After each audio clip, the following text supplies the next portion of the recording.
Okay, number 9 says, which of these does not? This is important, y'all.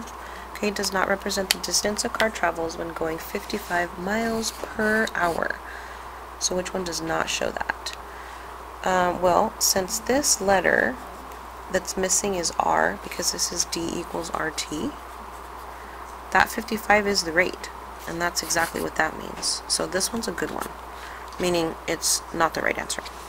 This one, this right here says 55 miles per hour, so I'm going to go ahead and move on.